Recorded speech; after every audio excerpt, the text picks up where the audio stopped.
की राष्ट्रपति की सुरक्षा में अब दोनों तरफ महिलाएं हैं। जी हां, भारत के इतिहास में पहली बार ऐसा हुआ है जब राष्ट्रपति भवन में महामहिम राष्ट्रपति की सहायता और सैन्य समन्वय के लिए 2 महिला एडीसी यानी कि एडे डे कैंप को तैनात कर दिया गया है। अब ये दोनों ही जाबाज अधिकारी, इनकी बात अगर हम करें तो भारतीय सेना यानी कि इंडियन आर्मी और नौसेना यानी कि इंडियन नेवी का प्रतिनिधित्व करती है। जी हाँ, पहली है भारतीय नौसेना की लेफ्टिनेंट कमांडर यशस्वी सोलंकी और जो दूसरी है वो है भारतीय सेना की मेजर नव्या शेखावत। लेकिन क्या आप जानते हैं कि आखिर ये जो एडीसी है ये होता क्या है, इनकी अहमियत क्या होती है और इन्हें कौन सी खास ताकतें यानी कि पावर्स मिलती हैं? तो चलिए आज की इस वीडियो में बात इसी मुद्दे पर करते हैं। नमस्कार, आप देख रहे हैं जी न्यूज़ का डिजिटल प्लेटफॉर्म और मैं हूं आपके साथ कनिष्का मिश्रा। सबसे पहले समझते हैं कि एडीसी का मतलब क्या होता है, यानी कि एडे डे कैंप। इसको हम ऐसे समझ सकते हैं कि एक फ्रांसीसी शब्द है जिसका सीधा सा मतलब होता है कैंप में सहायक, यानी कि असिस्टेंट इन द कैंप। ये कोई साधारण सा पद नहीं होता, बल्कि अब हम आपको बता दें कि एक बेहद सम्मानित और गौरवशाली सैन्य पद होता है।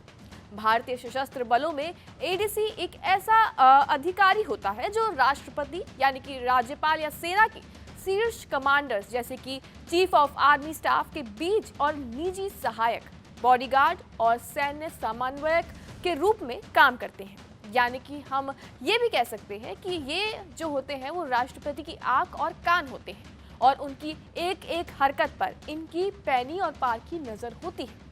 भारत में राष्ट्रपति के पास कुल 5 एडीसी होते हैं, जिनमें से 3 थल सेना से, 1 नौसेना से और 1 वायु सेना से होते हैं। और इसी इतिहास में पहली बार मेजर नव्या शेखावत और साथ ही साथ लेफ्टिनेंट कमांडर यशस्वी सोलंकी ने अपनी जगह यहाँ पर बना ली है। अब बात करते हैं कि इनकी मुख्य जो भूमिका है और काम आखिर क्या होता है। पहला काम है सैन्य समन्वय यानी कि मिलिट्री कोऑर्डिनेशन।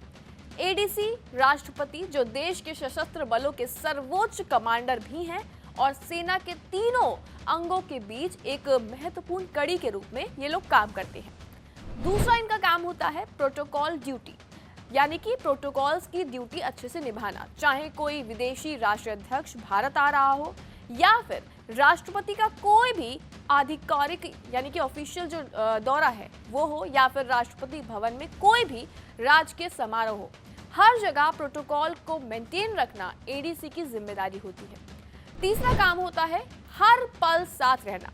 राष्ट्रपति के दैनिक कार्यक्रमों में उनकी सुरक्षा से लेकर उनकी हर छोटी से बड़ी जरूरत और टाइमिंग का ध्यान इनको रखना होता है। ये काम भी एडीसी का ही होता है। जब भी आप राष्ट्रपति को देखेंगे, उनके ठीक पीछे गर्व से खड़े ये अधिकारी आपको हमेशा नजर आएंगे। अब आपके मन में ये सवाल भी उठ रहा होगा कि क्या इनके पास कोई स्पेशल पावर या फिर अधिकार भी होते हैं? तो आपको बता दें कि इनके पास कुछ बेहद खास विशेष अधिकार यानी कि स्पेशल पावर्स होती हैं। सबसे पहला सर्वोच्च पहुंच यानी कि अल्टीमेट एक्सेस। एक एडीसी के पास देश के सबसे सुरक्षित भवन यानी कि राष्ट्रपति भवन और साथ ही साथ राष्ट्रपति के सबसे करीब रहने का विशेष अधिकार यानी कि स्पेशल पावर इनके पास होती है। उनके पास हर उस जगह की सीधी पहुंच होती है जहां पर राष्ट्रपति मौजूद होते हैं। दूसरा है वर्दी की खास पहचान यानी कि द गोल्डन एग्यूलेट। एडीसी की वर्दी पर दाहिने कंधे से लटकने वाली एक सुनहरी सी डोरी होती है जिसे हम लोग कहते हैं एग्यूलाइट, यानी कि ये डोरी केवल एडीसी या फिर वीवीआईपी जो लोग होते हैं उनकी सेवा में तैनात चुनिंदा अधिकारियों के पास ही मिल सकती है आपको, जो सेना में बेहद सम्मान और रुतबे का प्रतीक भी मानी जाती है। तीसरी पावर है राष्ट्रपति की प्रतिनिधि यानी कि प्रेसिडेंट्स रिप्रेजेंटेटिव।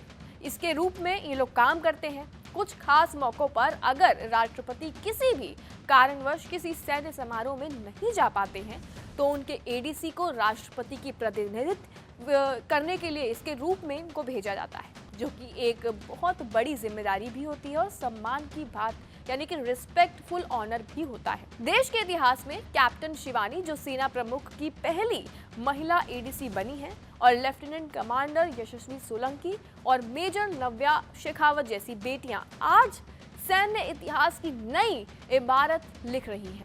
देश की राष्ट्रपति की सुरक्षा और उनके सहयोग की कमान इन महिला अधिकारियों के हाथों में होना और पूरे भारत के लिए इस समय ये बेहद गर्व का पल है। क्या लगता है आपको भारत की इस उपलब्धि के बारे में, भारत की इन बेटियों के बारे में? कमेंट सेक्शन में अपनी राय जरूर दीजिए और तमाम ऐसी जानकारियों के लिए भी बने रहिए जी न्यूज़ के साथ।